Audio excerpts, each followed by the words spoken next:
which you all know is a project of the Institute for the Critical Study of Society at the Nieby Proctor Marxist Library.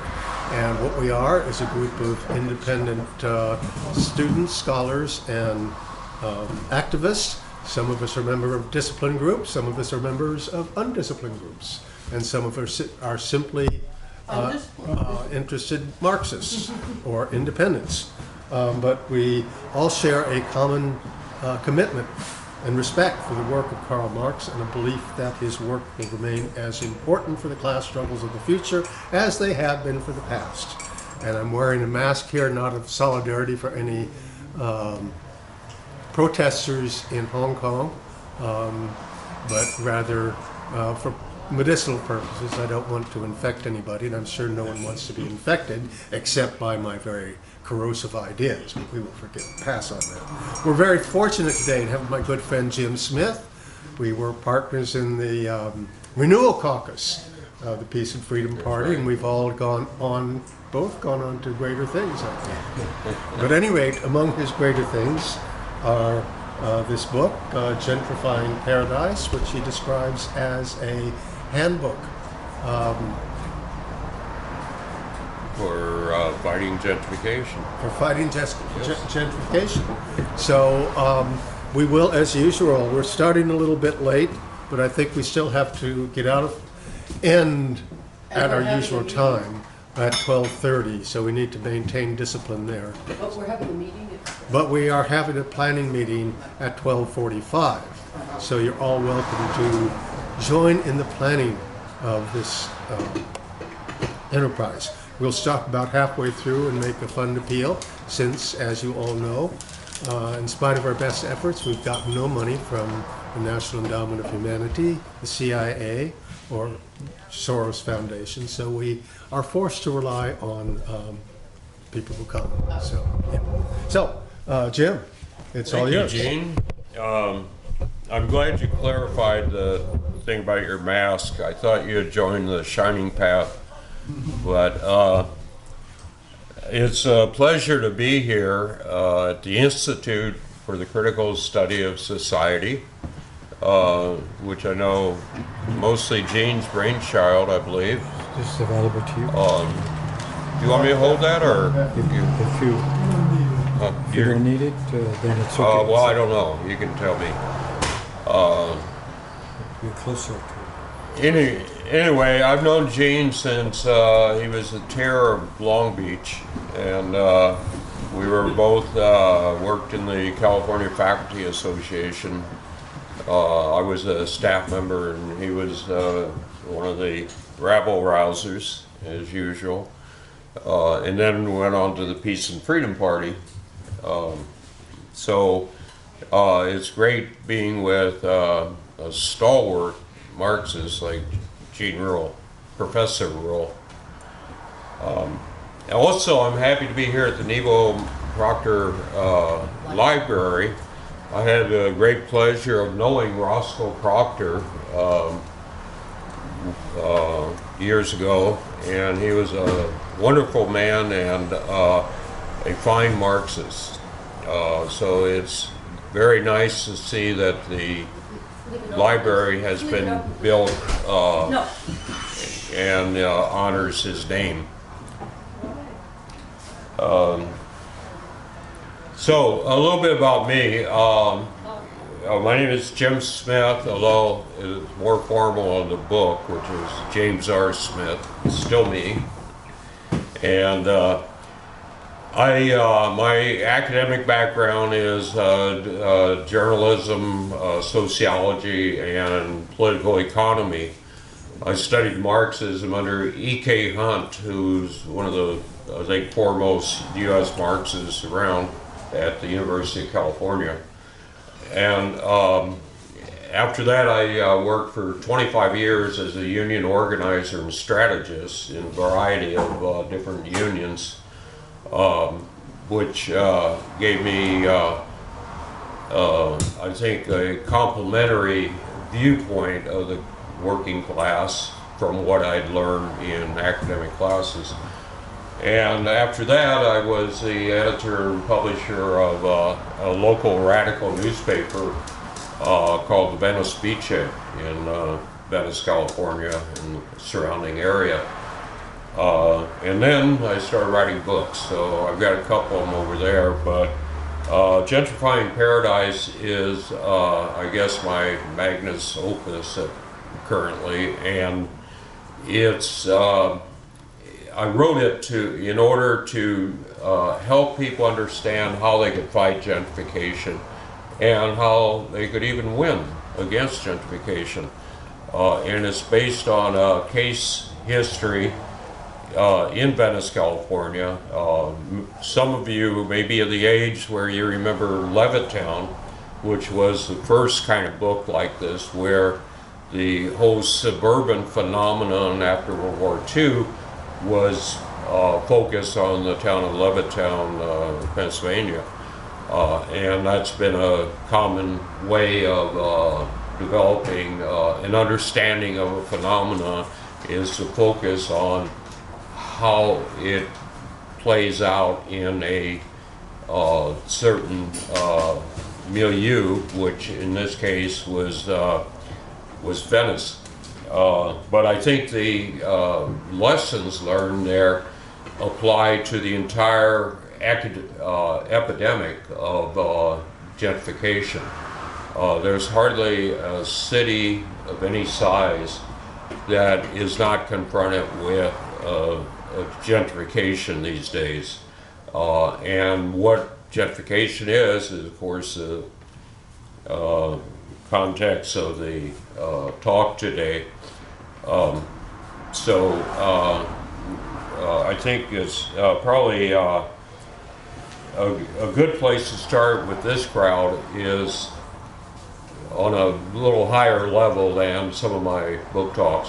And so I'll just say that not only is it an epidemic, but gentrification probably would not exist without neoliberalism.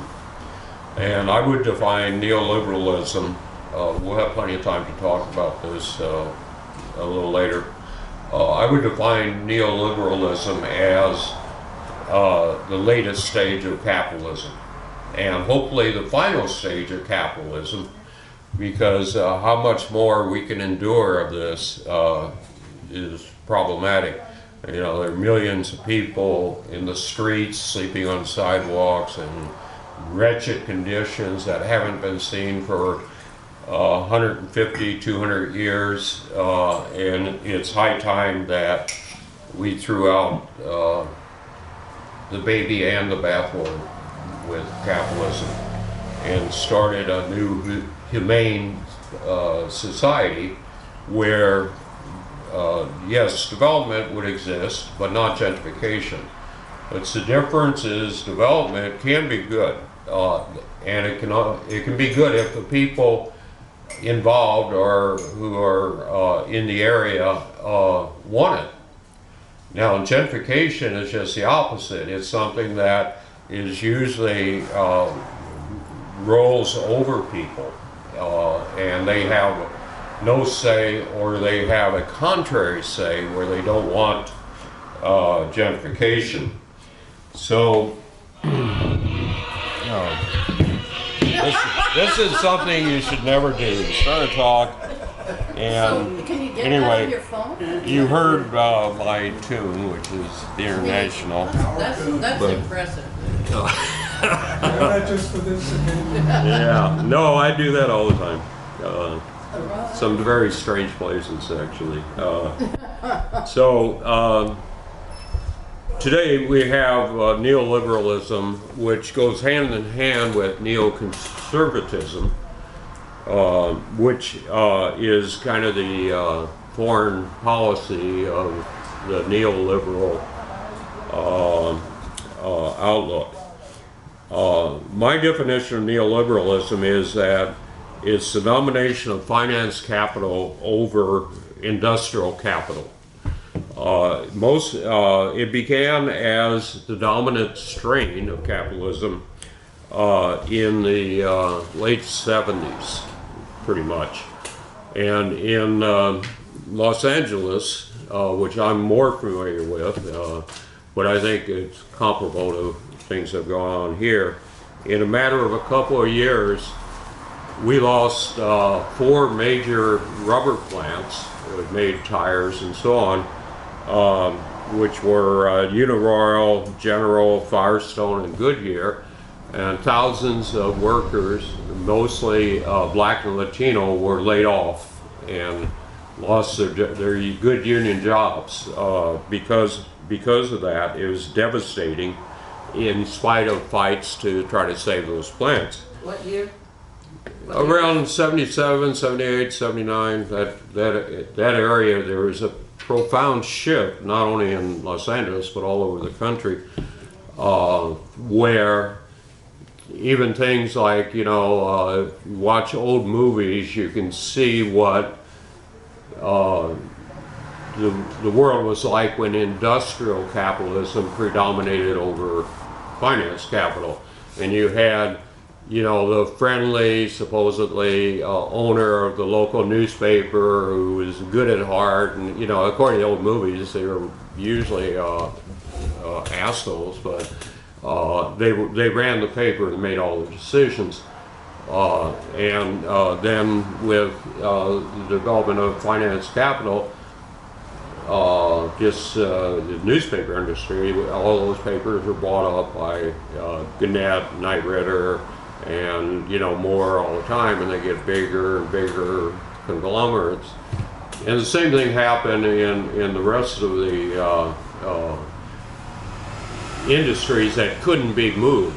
Now, in rubber, they all could be moved. They picked up, and some of them went to North Carolina, where the pay was much less. Some of them went to Mexico and Asia. At the same time that was happening, the 3 major steel plants went down. U.S. Steel, Bethlehem Steel, and Kaiser Steel. And I'm talking again about the Los Angeles area. Kaiser Steel prided itself in producing more steel than the entire country of North Korea, which was a very heavy industry country. But none of these steel plants could resist the development of finance capital and neoliberalism. And what happened with Kaiser Steel, I think, is instructive based on what's going on today. All the pieces of the plant were bought by Chinese entrepreneurs and capitalists, and the whole thing was moved to China, where it's probably still functioning and sending us steel products to this day. But anyway, all that again meant thousands and thousands of jobs were lost. And then the auto plants, there were 3 major auto plants: Ford, Pico Rivera, GM Southgate, and GM Van Nuys, and they all mounted fights against closing the plants, but were unsuccessful, and are now either vacant land or shopping centers. And again, once again, Ford Pico was mainly Latino workers. GM Southgate was mainly black workers, and GM Van Nuys was a mixture of black, Latino, and white workers in the San Fernando Valley. So what did this do? It devastated the black and Latino communities. Instead of having a working class that had good union jobs, which were enough to buy houses, to send their kids to school, to lead a decent life, they became places where people were unemployed, had nothing to do all day. Drugs became rampant. You can see this in some of the popular media, where in fact most of it's ignored. The whole transition is ignored. You either see South Central LA or East LA after all the plants went down, and you get a very negative view of blacks and Latinos in the popular movies and in TV shows and so forth. They don't really show much about the better life people were striving for and achieving in the days before neoliberalism, aka finance capital, moved in and destroyed those lives.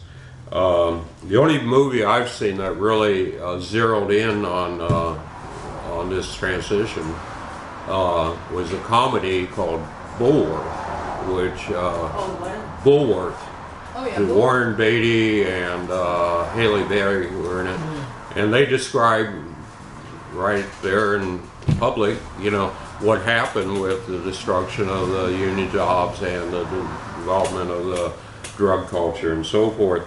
But most movies don't like to talk about things like that because it makes people angry, and who knows what they're going to do. And in fact, we had the LA uprising in 1992, which was another decade farther on, and people had finally reached the point where they couldn't take it anymore, and so they, went on an uprising, which affected a lot of the white areas also in LA. And of course, the reasons for that uprising were obscured at that time. And then in the 90s, or the 80s actually, you had the mass importation of drugs into those communities, which the journalist Gary Webb from the San Jose Mercury News detailed before he died suddenly. The CIA was bringing in drugs to South LA and East LA, and was circulating, them through a number of local dealers like Rick Ross was the most prominent. But anyway, that was just the opposite, the inversion of what seemed to be a happy life for many people when they had their union jobs. Neoliberalism has become even more popular or powerful since then, and pretty much dominates the entire world, the U.S. and the world, so a lot of this, I believe, is due to the development of the scientific technological revolution, which has made the productive forces of our society much more powerful than they were back in the late 70s or 80s. And we continue to have more and more developments from phones to spaceships to everything in between, and all this has accrued to, guess who? The finance capitalists, the neoliberals, the hedge fund operators, people who essentially do no productive work. And that's created this income gap, which lays the basis for quite a few things, among them gentrification, where you have people developers and financiers who have lots of money and don't have any idea of what to do with it or what their effect will be on people if they say, oh, let's go and level 6 blocks of downtown LA or downtown Seattle or whatever, and build giant high-rises for more finance capitalists to work on. And those kinds of things, of course, we see in almost every city. San Francisco, where for years they were going to keep the pyramid building, the biggest building, right? And then all of a sudden you can't see it anymore because there's so much money has been injected into the city to build, 70, 80, 90-story buildings that it just becomes a blur of essentially things people don't need. Whereas affordable housing, not there, but very expensive office buildings are there.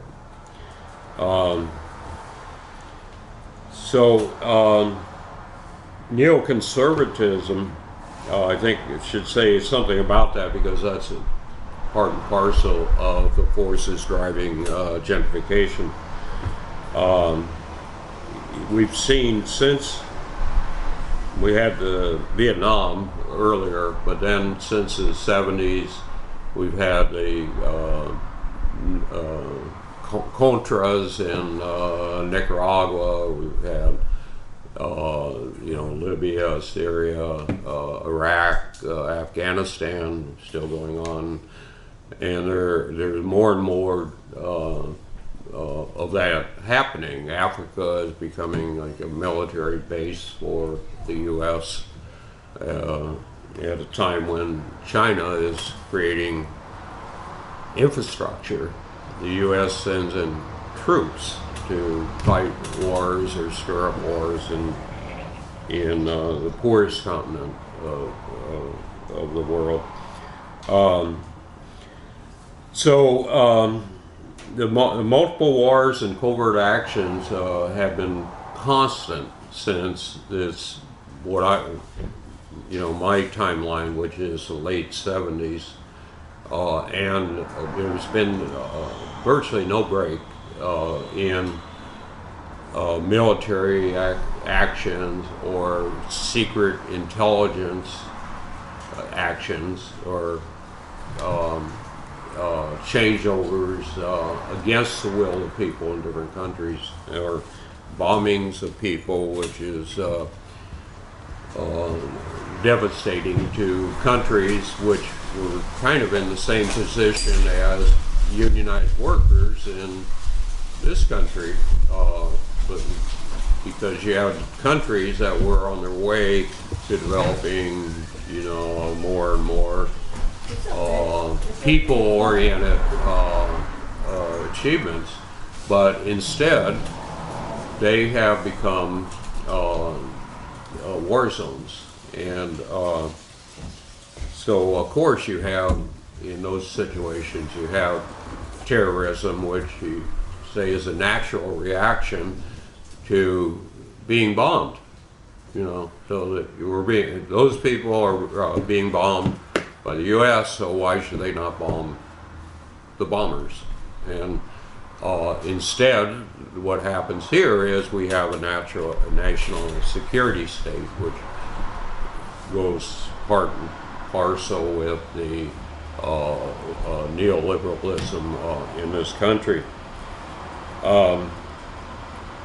And it doesn't matter which party is in power, because giant wealth infects everything. Is preaching to the choir here, I think. But what's happened is we have people, as I said before, who have no productive connection to society, but they are some of the richest billionaires there are, and what has been dubbed casino capitalism, where you just basically play games and be computerized games or whatever, and you just keep getting richer and richer because you start with a great deal of money, and so you get better treatment, better terms, better everything. And then those people who want to do something aside from accruing stock and bonds and so on, develop different areas, because there's a lot of money in development, or what we would call gentrification. And a case in point is we've had a fight in Venice, where I'm from, to save the Venice Post Office, which was a WPA project and was the center of pretty much of social life in the community. That's where you go to see all your neighbors and friends and everything. Anyway, the U.S. Postal Service, in its wisdom, decided it was surplus property. And so, along with a whole bunch of other post offices, I think the Berkeley Post Office was threatened for a time, right? And so they gave a contract to this giant real estate guy who just happened to be Dianne Feinstein's husband, to sell all this property, to unload it. And unload it he did, and now the Venice Post Office is owned by a financial group in the UK. And I don't think they bought it to improve conditions in the community. They said, oh, they looked on a spreadsheet or something and said, oh, we can get this for $5 million or $10 million or whatever. It sounds like a good buy, and maybe we can build a high-rise there or something like that. Those are the kinds of things that are happening throughout the country, throughout the world even, because of neoliberalism.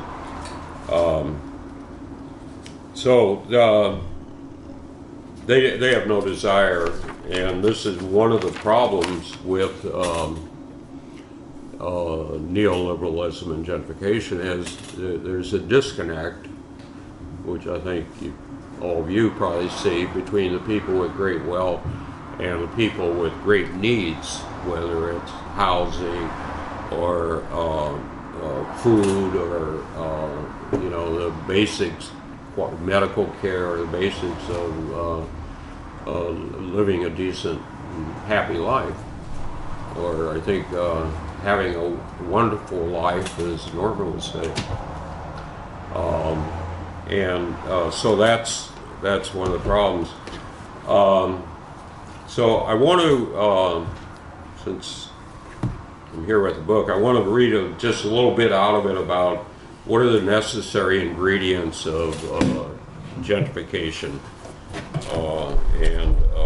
I think that might focus the upcoming discussion a little.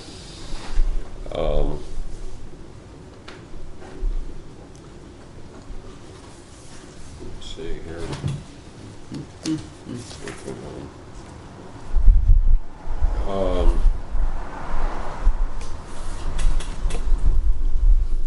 Okay, one is just summarize a huge increase in the economic wealth of a managerial or technological class, and that we can check that one off, right? There's more billionaires. The billionaires have become a class.